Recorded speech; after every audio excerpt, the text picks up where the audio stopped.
എല്ലാ ജില്ലകളിലും സ്ഥിതിഗതികൾ നിയന്ത്രണാധീനമാണ് എന്നാണ് റിപ്പോർട്ട് കിട്ടിയിട്ടുള്ളത്. പത്തനംതിട്ട ജില്ലയിൽ മാത്രം കുറച്ച് സ്ഥലങ്ങളിൽ വെള്ളം ഇറങ്ങിപ്പോകാനുണ്ട്, ചില പ്രദേശങ്ങളിൽ. ബാക്കിയുള്ള സ്ഥലങ്ങളിലെല്ലാം കാര്യങ്ങളെല്ലാം നിയന്ത്രണ വിധേയമായാണ് നിൽക്കുന്നത്.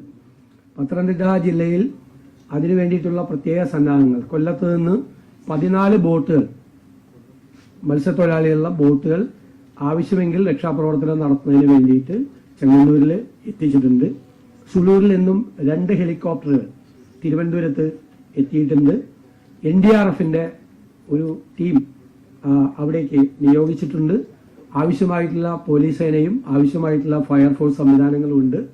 ഭക്ഷണം ഹെലികോപ്റ്ററിൽ നിന്ന് വിതരണം ചെയ്യാനോ അല്ലാതെ വിതരണം ചെയ്യാനുള്ള പാക്കറ്റ് തയ്യാറാക്കിയിട്ടുണ്ട്. എല്ലാ സ്ഥലത്തും ആവശ്യമായ പാക്കറ്റുകൾ തയ്യാറാക്കിയിട്ടുണ്ട്. മുന്നൊരുക്കങ്ങൾ എടുത്തിട്ടുണ്ട്. ഇപ്പോൾ സംസ്ഥാനത്തുടനീളം ആകെ ഉള്ളത് 316. ഇന്ന് രാവിലെ 9 മണി വരെയുള്ള റിപ്പോർട്ടാണ്. 316 ക്യാമ്പുകളിലായി 11,018 പേരാണ് ഇപ്പോൾ ഉള്ളത്, ക്യാമ്പുകളിൽ ഇപ്പോൾ ഉള്ളത്. നമ്മൾ ഇതുവരെ മരിച്ചവരുടെ എണ്ണം കണക്കാക്കിയിട്ടുള്ളത് 15ആണ്.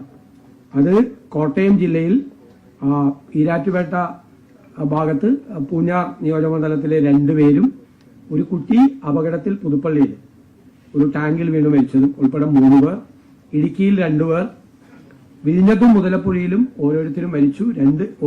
ഓരോരുത്തർ 2 സ്ഥലത്തും മിസ്സിംഗ് ആണ്. കൊല്ലത്ത് 2 പേര് മരിച്ചു, 2 പേരും മിസ്സിംഗ് ആണ്. അതുപോലെ മലപ്പുറം ജില്ലയിൽ 4 പേര് മരിച്ചു, ഒരാള് മിസ്സിംഗ് ആണ്. കണ്ണൂര് ഒരാള് മരിച്ചു, 2 പേര് മിസ്സിംഗ് ആണ്. അതുപോലെ കോഴിക്കോട് ഒരാള് മരിച്ചിട്ടുണ്ട്. അപ്പൊ ഇതുവരെ 15 പേര് മരിച്ചതായിട്ടാണ് നമുക്ക് റിപ്പോർട്ട് കിട്ടിയിട്ടുള്ളത്. മിസ്സിംഗ് ഉള്ളത് 7 പേരാണ്. 15 പേര് മരിക്കുകയും 7 പേര് മിസ്സിംഗ് ആയിട്ടുള്ള റിപ്പോർട്ടാണ് നമുക്ക് ഇതുവരെ കിട്ടിയിട്ടുള്ളത്. ഇനി അത് കൂടാതെ ദുരന്ത 30/7/2026 തന്നെ ഇതിന്റെ തലേ ദിവസം തന്നെ ദുരന്ത നിവാരണ വകുപ്പ് സെക്രട്ടറി ജില്ലാ കളക്ടർമാരുമായി യോഗം നടത്തി തയ്യാറെടുപ്പുകൾ വിലയിരുത്തിയിട്ടുണ്ട്. 1/8/2026 ദുരന്ത നിവാരണ വകുപ്പ് സെക്രട്ടറി ജില്ലാ കളക്ടർമാരുമായിട്ട് വീണ്ടും യോഗം ചേർന്നിട്ടുണ്ട്. പിന്നെ NDRFന്റെ ടീം പത്തനംതിട്ടയ്ക്ക് നൽകിയിട്ടുണ്ട്. 2 ടീം കോട്ടയത്തിന് കൊടുത്തിട്ടുണ്ട്. അധികമായി 2 NDRF ടീം ആരക്കോണത്ത് നിന്നും ആവശ്യപ്പെട്ടിട്ടുണ്ട്. അവർ പുറപ്പെടും ഏത് സമയത്തും. ഹെലികോപ്റ്റർ എത്തിയിട്ടുണ്ട്. ITBPയുടെ ആലപ്പുഴയിൽ ആവശ്യമാണെങ്കിൽ നിയോഗിക്കാൻ വേണ്ടിയിട്ടുള്ള നിർദ്ദേശം നൽകിയിട്ടുണ്ട്. കണ്ണൂർ, വയനാട് ജില്ലകൾക്ക് ആവശ്യമാണെങ്കിൽ ഡിഫൻസ് സെക്യൂരിറ്റി കോർപ്സിനെ നിയമിക്കാനും നിർദ്ദേശം നൽകിയിട്ടുണ്ട്. ഇതുവരെ നമുക്ക് കിട്ടിയ പ്രാഥമിക റിപ്പോർട്ട് അനുസരിച്ച് 164.98 165 ഹെക്ടർ സ്ഥലത്ത് കൃഷിയാണ് നശിച്ചിട്ടുള്ളതെന്ന് പ്രാഥമിക റിപ്പോർട്ടാണ്. പ്രാഥമിക റിപ്പോർട്ട് 3596 കർഷകരെ അത് ബാധിച്ചിട്ടുണ്ട്. ചിലപ്പോൾ ഫൈനൽ റിപ്പോർട്ട് വരുമ്പോൾ കുറച്ചുകൂടി ആളുകളെ ബാധിക്കാനുള്ള സാധ്യതകളുണ്ട്. പല പ്രചരണങ്ങളും വ്യാപകമായി നടക്കുന്നുണ്ട്. ആ പ്രചരണങ്ങളിൽ ഏറ്റവും പ്രധാനം അണക്കെട്ടുകളിൽ നിന്ന് വെള്ളമൊഴുക്കുന്നു എന്നുള്ളതാണ്. അണക്കെട്ടുകൾ, പ്രധാനപ്പെട്ട അണക്കെട്ടുകളിലെല്ലാം ജലനിരപ്പ് വളരെ താഴെയാണ്. ജനങ്ങളുടെ ഇടയിൽ യാതൊരു ഉത്കണ്ഠയ്ക്കും അവകാശമില്ല. തെറ്റായ വാർത്തകൾ സമൂഹ മാധ്യമങ്ങളിലും അല്ലാതെയും പ്രചരിക്കുകയാണ്. ഞാൻ പറയാം, ഇടുക്കിയിൽ ജലസംഭരണിയിലെ 38.91% ഉള്ളു വെള്ളം. ഇടമലയാറ് 46.64%. ബാണാസുര സാഗറിൽ 52.9%. കക്കിയിൽ 44.82%. കല്ലടയിൽ 45% ഉള്ളൂ. മലമ്പുഴയിൽ 35% ഉള്ളൂ. പീച്ചിയിൽ 34% ഉള്ളൂ.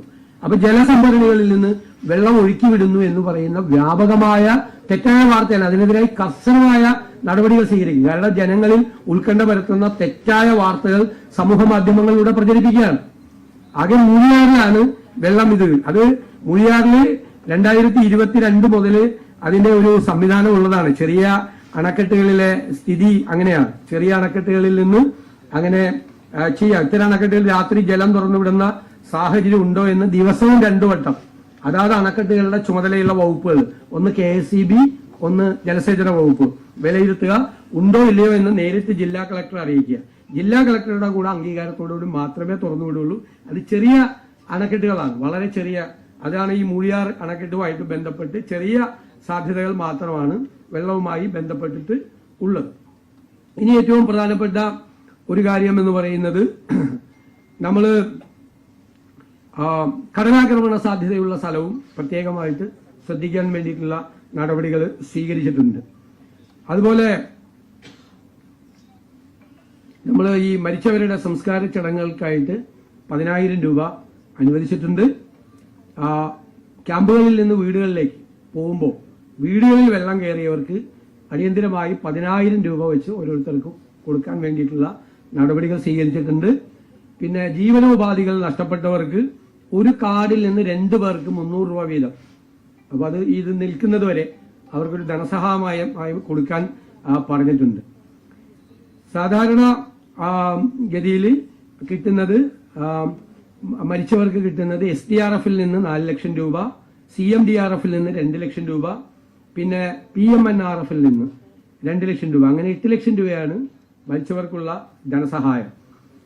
പിന്നീട് നമുക്ക് നേരത്തെ നമ്മൾ ഈ വലിയ ലാൻഡ് സ്ലൈഡൊക്കെ വന്ന് വീട് കംപ്ലീറ്റ് ഒഴുകിപ്പോയി, വീടില്ല, ആ സ്ഥലത്ത് വീടും വെക്കാൻ പറ്റില്ല.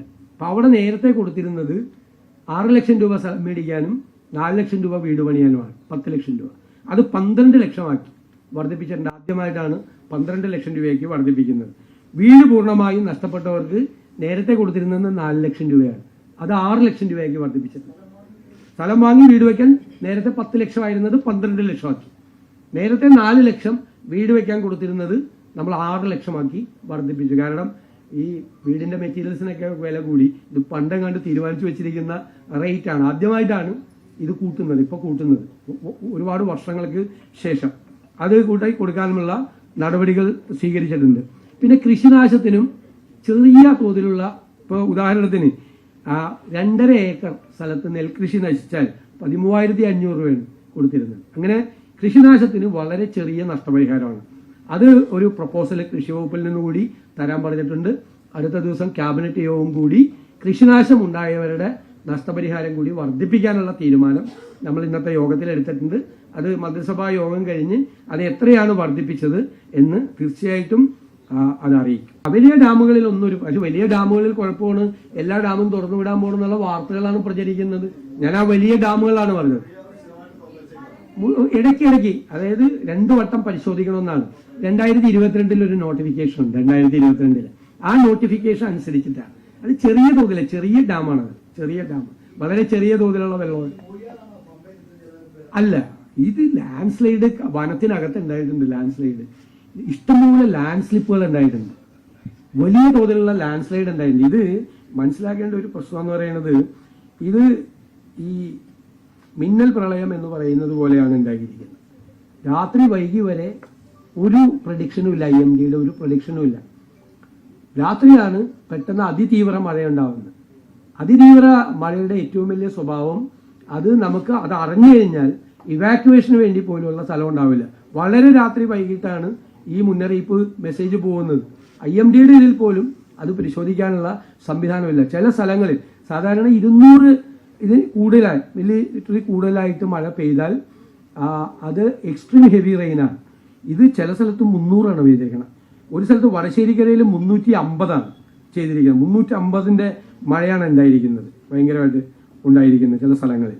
അപ്പോൾ ഈ പ്രഡിക്ഷൻ ഇതാണ്. ഇത് അങ്ങനെയുള്ള സാധാരണ മഴ പെയ്യുന്നതിൻ്റെ അല്ല ഇതുണ്ടായിരിക്കുന്നത്. ഇത് അതിതീവ്ര മഴ ഈ പ്രദേശങ്ങളിൽ ഉണ്ടായത്. 350 മില്ലിയൊക്കെ മഴ പെയ്ത് കഴിഞ്ഞാൽ 200-ന് മീതെ എക്സ്ട്രീം ഹെവി റെയിനാണ്. അത് 300 പോയി, വടശ്ശേരിക്കരയിൽ അത് 350 വരെ പോയി. ഇപ്പോഴത്തെ ഏറ്റവും വലിയ എൽനിനോ പ്രതിഭാസത്തിന്റെ കൂടി ഭാഗമാണെന്നാണ് കാലാവസ്ഥാ വകുപ്പ് പറയുന്നത്. അതായത് ചൂട് കൂടി കഴിഞ്ഞപ്പോൾ കടലിലെ ഇത് നീരാവിയായിട്ട് പോയി മേഘങ്ങളിൽ നിൽക്കുകയാണ്. അത് ഏത് സമയത്തും വന്ന് അതിതീവ്ര മഴയായി പെയ്യുന്ന ഒരു പുതിയ പ്രതിഭാസമാണ്. എൽനിനോയുടെ ഏറ്റവും വലിയ പ്രശ്നം വരൾച്ചയാണ് ഇനി വരാൻ പോകുന്നതെന്നാണ് അവർ പ്രെഡിക്റ്റ് ചെയ്തിരിക്കുന്നത്. പക്ഷെ